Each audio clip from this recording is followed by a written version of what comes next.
大家好, бүгдээрээ сайн байцгаана уу? Хятад хэлний багш Манлаа байна. За өнөөдөр бүгдээрээ хятад хэлэнд шихуан буюу дуртай гэсэн өгүүлбэрийг хэдэн өгүүлбэрт оруулж хийж сурцгаая. За хамгийн түрүүнд бүгдээрээ шихуан гэдэг үгээр чи надад таалагддаг гэсэн өгүүлбэрийг хятад хэлэнд хэлж суръя.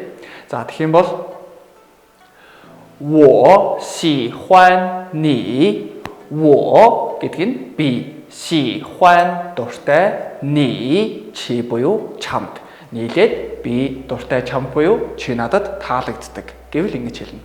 За тэгвэл бүгдээр энэ өгүүлбэрийг илүү хүчтэй хэлбэрээр хэлж сурцгаая. Тэгэх юм бол 我很喜欢你 我би 很гэдэг нь маш их гэсэн утгатай.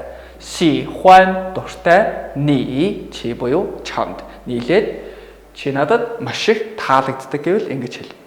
Харин үгс гэж чи надад таалагддаггүй гэж хэлж үзэх юм бол 我不喜欢你 我мөн адил би 不гэж орж ирж байгаа үг нь үгүй биш гэсэн утгатай. 不喜欢дуртай 不喜欢нийлээд дургүй. ни чи буюу чамд нийлээд чи надад таалагддаггүй.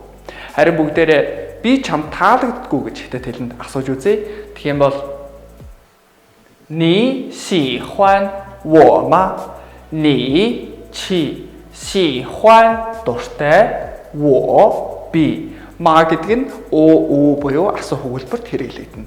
За тэгэхээр нийлээд чи дуртай юу надад буюу би чамд таалагддаггүй гэвэл ингэж хэлэх нь байна. Ингэж асуух нь байна.